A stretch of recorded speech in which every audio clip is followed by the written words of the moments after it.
It begins not with a bang, but with a flicker, a hum that dies, a screen that goes dark. At 20:47 Eastern Standard Time, the lights went out. From the dense urban corridors of New York City, through the federal heart of Washington, D.C., and across the sprawling suburbs of Pennsylvania, a wave of darkness consumed the American East Coast. This wasn't a storm. It wasn't a technical failure. This was a declaration of war in the 21st century. Initial reports from utility companies were a cascade of confusion. A substation overload in Ohio? A transformer failure in Virginia? But the data didn't add up. The grid, a complex and interconnected marvel of engineering, was designed with redundancies to prevent precisely this kind of catastrophic domino-like collapse. System operators watched in horror as their control screens froze, then blinked out, one by one. They were flying blind. Within minutes, the Pentagon's Cyber Command was scrambling. This was no ordinary outage. This was a coordinated, surgical, and hostile act. Deep within the digital entrails of a critical substation in rural Pennsylvania,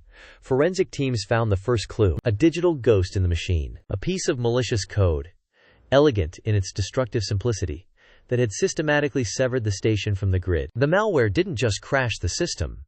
It issued a final, impossible command: open all circuit breakers simultaneously, an action that would create a power surge so massive it would physically destroy equipment if not contained. The grid didn't just fail.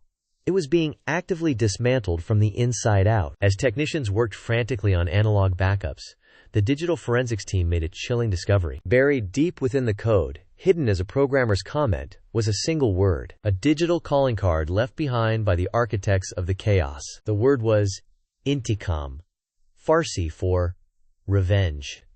The invisible war had just become terrifyingly visible, and millions of Americans were now on the front line, plunged into darkness by an enemy half a world away. The discovery of the Farsi word intikam transformed the situation from a critical infrastructure crisis into a national security emergency. The White House convened an emergency session of the National Security Council as CISA and the NSA worked in lockstep to dissect the malware, codenamed Blackout Serpent. What they found was a weapon of terrifying sophistication. Blackout Serpent was not a blunt instrument. It was a multi-stage cyber-physical weapon. Stage 1, the infiltration, had likely occurred months, if not years, earlier. It was a patient, methodical campaign. It began with a targeted spear phishing attack on a small, third-party HVAC contractor who serviced dozens of power substations. A single, errant click on a malicious link in an email. That was the key that opened the door. From there, the malware moved laterally,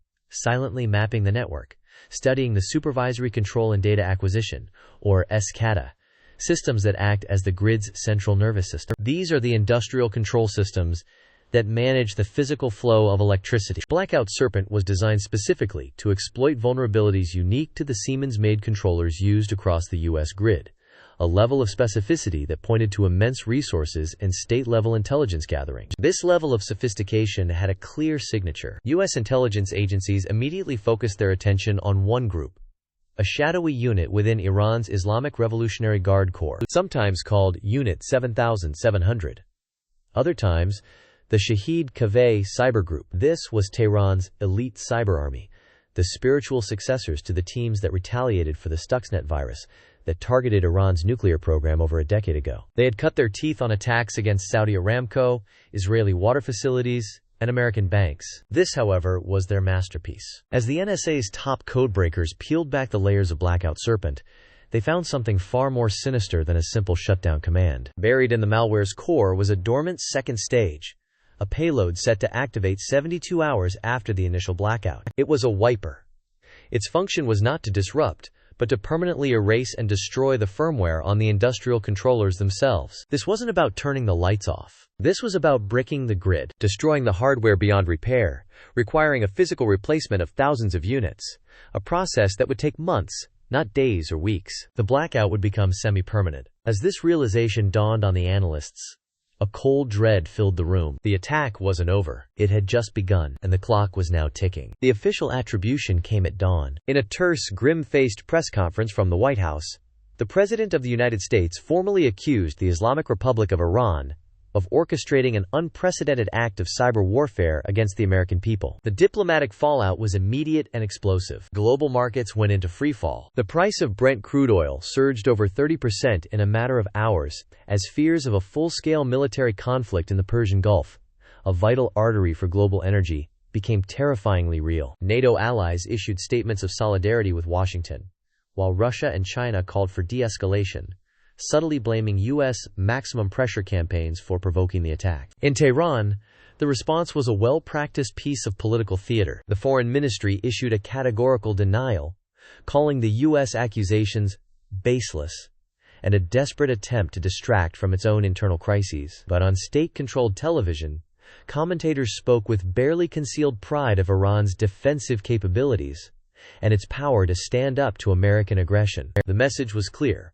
We may deny it, but we did it, and we can do it again. The strategic calculus behind the attack was brutal and clear. It was asymmetrical warfare at its most effective. Iran could not match the U.S. in conventional military power, but by targeting critical civilian infrastructure, it had inflicted a level of economic and psychological damage equivalent to a major military strike, all without firing a single shot. This was a direct response to the crippling U.S. sanctions that had strangled its economy. The message from Tehran was, if we cannot export our oil, then you will not be able to power your cities. Back in the Situation Room, the pressure on the president was unimaginable. The Viper payload's 72-hour clock was a gun to America's head. The military presented options ranging from targeted airstrikes on IRGC cyber warfare facilities to a full naval blockade. But a kinetic response risked an all-out war that could engulf the entire Middle East. The alternative was a retaliatory cyber offensive, unleashing America's own formidable digital arsenal against Iran's infrastructure. The debate was fierce. When does a stream of malicious code become a casus belli, an act of war justifying a military response? As the leaders of the most powerful nation on earth deliberated, with the fate of millions hanging in the balance, an encrypted message arrived through a secret Swiss backchannel used for emergency communications with Tehran. It wasn't a threat. It was a set of demands. The immediate lifting of all oil sanctions. In exchange, they would provide the kill switch code for the Viper payload. It was blackmail on a global scale. The clock continued its relentless countdown. The Iranian ultimatum landed in the White House like a lit fuse. Give in to blackmail and project weakness on the world stage, or refuse and risk the permanent crippling of the nation's eastern power grid. The 72-hour deadline was no longer just a technical problem. It was the focal point of an existential geopolitical standoff. The president had a choice to make, and the world was watching. A military strike was deemed too risky, the potential for escalation too high. Capitulation was politically impossible. That left one option: a fight in the digital trenches. The order was given to activate Operation Nitro Zeus, a highly classified and comprehensive cyberattack plan developed for years specifically for a conflict with Iran. This was America's digital superweapon, designed to dismantle Iran's own infrastructure without dropping a single bomb. The objective was twofold. First, and most urgently, was a defensive counterstrike, a surgical operation to find and neutralize the Blackout Serpent's Viper payload before it could activate. This was a race against time, a digital bomb disposal mission on a national scale. Elite NSA hackers, the Tailored Access Operations Unit, were tasked with infiltrating the very command and control servers in Iran that were managing the attack, a high-stakes gamble that could backfire spectacularly. The second objective was punitive, a massive retaliatory strike aimed at the heart of the IRGC's power and Iran's economy. The targets were not civilian power grids, but something more fundamental: Iran's entire financial system, its oil and gas production facilities, and its military command and control networks. The goal was to demonstrate that the United States could inflict far more pain in the digital realm than it received. As the final hours of the Iranian deadline evaporated, the digital battle reached its fever pitch. The lights on the East Coast remained out. The economic bleeding continued. Citizens, scared and uncertain, waited for news. In his address to the nation, the president was resolute. "We will not negotiate with digital terrorists," he declared, "and we will not live in darkness. America's resolve is strong, and our response will be swift and decisive." The final seconds ticked down. Had the NSA's hackers found the kill switch? Or was the Viper about to execute its devastating command, bricking the grid for months to come? The world held its breath, witnessing the dawn of a new era of warfare, fought with bits and bytes, where the fate of nations could be decided by a single line of code. The outcome of this first great cyber war remains unknown. But one thing is certain.